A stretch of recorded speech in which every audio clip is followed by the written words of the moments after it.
Imagine a powder, a simple, almost invisible white powder. It contains no synthetic chemicals, and it's been around for 33 million years. Literally. Yet this powder can kill cockroaches, bedbugs, ants, fleas, almost any crawling insect that exists. So why is it that when you call a professional pest control company, they almost never mention it? Why do they push you toward $80 chemical sprays instead? Today, we're going back in time. We're going to uncover where this powder comes from, why it's almost magical, and why the entire pest control industry has an incentive to keep you in the dark about it. Get comfortable. This is going to be fascinating. Segment 2, The Ancient Origin, 130 to 5. To understand this powder, we have to go back a long way, not to ancient history, not even human prehistory. We are talking about a time after the dinosaurs had already been gone for millions of years. Between 20 and 30 million years ago, the oceans and lakes of our planet were teeming with microscopic organisms called diatoms. These are single-celled algae, invisible to the naked eye, with one incredible feature. Their shells are made of silica, essentially natural glass. When these diatoms died, their silica skeletons settled to the bottom, layer after layer, for millions of years. The result? Massive fossilized deposits found around the world today, in Nevada, in the United States, in France, in China. When this rock is mined and finely ground, you get a white powder called diatomaceous earth. And here's where it gets interesting. This powder was used by ancient civilizations long before anyone understood its scientific composition. Traces of its use have been found for storing grain and keeping insects out of harvests, in granaries dating back centuries. But how can a simple powder made of fossilized algae kill an insect? The answer is almost more impressive than if it were poison. Here's the twist. Diatomaceous earth is not a poison. It contains no toxic substance that poisons the insect. It kills mechanically, physically. Under a microscope, this powder isn't smooth at all. It's made of thousands of microscopic particles with sharp edges and porous structures, the fossilized skeletons of diatoms. When an insect, a cockroach, a bedbug, a flea walks across this powder, these microscopic particles abrade and puncture the waxy layer that coats its exoskeleton. That waxy layer is what normally prevents the insect from losing water. Once that barrier is broken, the insect starts losing its body moisture. It dehydrates, literally, from the inside out. The result?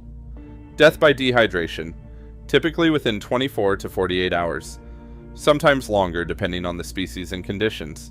It's slow, not instant like a chemical spray, but it's remarkably effective, and crucially, insects cannot develop resistance to this mode of action, unlike with conventional chemical pesticides. And here's a critical detail. There are two types of diatomaceous earth: food grade, safe for humans and pets, and pool grade, heat treated, dangerous to inhale, and should never be used inside your home. This is a distinction many people don't know, and it's important to understand before buying any. So if this powder is so effective, why don't pest control companies use it as their main solution? Is it a conspiracy? Are we being deliberately kept in the dark so they can sell us more expensive products? The truth is a bit more nuanced than that, and it's important to be honest about it. First, it's not a secret. Anyone can buy diatomaceous earth at a garden center, pet store, or online for about $10 a bag. It's not hidden information. Some professional companies even use it as a complementary treatment. Second, its real technical limitations. It becomes useless once wet. In a humid bathroom or after rain, it loses all effectiveness. It works slowly, 24 to 72 hours, while a customer in the middle of an infestation wants an immediate fix. It doesn't reach nests or eggs hidden inside walls, and it's ineffective against flying insects. Third, and maybe the most honest point, the business model. A pest control company sells a service, not just a product. Their business depends on diagnostics, treatment visits, follow-ups, and maintenance contracts. Selling a $10 bag of powder alone doesn't sustain a company with employees, insurance, and vehicles. So rather than a conspiracy to hide information, it's really an economic reality. Professionals combine faster, more profitable methods for their business, and diatomaceous earth remains a supplement, not a standalone miracle solution. Segment 5, How to Use It, Practical Tips. Now that you know the history and the science, here's how to use it effectively at home. Step 1. Buy only food-grade diatomaceous earth. It's clearly labeled on the packaging. Never use pool-grade. Step 2. Apply a very thin layer. Contrary to what you might think, a thick layer isn't more effective. Insects will actually avoid a visible, heavy layer. A fine, almost invisible dusting is enough. Step 3. Target high traffic zones, baseboards, under furniture, cracks, around pipes, behind appliances. Step 4. Keep it dry. Don't use it in damp areas without reapplying regularly. Step 5. Wear a mask during application to avoid inhaling fine particles, even food-grade ones. Step 6. Be patient. Give it several days before judging its effectiveness. It's not an instant spray. And to be completely transparent with you, if you're dealing with a severe infestation, such as bedbugs inside your walls or an established ant colony, diatomaceous earth alone probably won't be enough. It excels at prevention and light to moderate treatment, but for serious cases, combined professional intervention is often still necessary. Segment 6. The bigger historical picture, from 20 minutes to 23 minutes.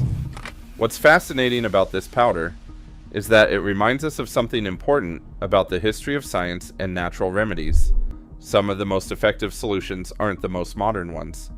While the 20th century chemical industry developed increasingly powerful synthetic pesticides, DDT in the 1940s for example, later banned for its devastating environmental effects, this fossilized powder, millions of years old, remained quietly effective, without the toxic side effects of its chemical cousins. It's a bit of a humbling lesson. Sometimes nature already had the answer, millions of years before humans even invented the word pesticide. Segment 7. Conclusion plus CTA, from 23 minutes to 25 minutes. So no, this isn't some conspiracy hidden by big corporations. It's simply an ancient natural solution, effective but with real limitations. And above all, a fascinating story spanning millions of years that ends up in the cabinet under your sink. If you enjoyed this video, and if you like content that blends history and practical tips, subscribe to the channel. I regularly post videos like this, unearthing, literally this time, ancient knowledge that's still surprisingly useful today. Let me know in the comments, did you already know about diatomaceous earth? Have you tried it at home? See you in the next video.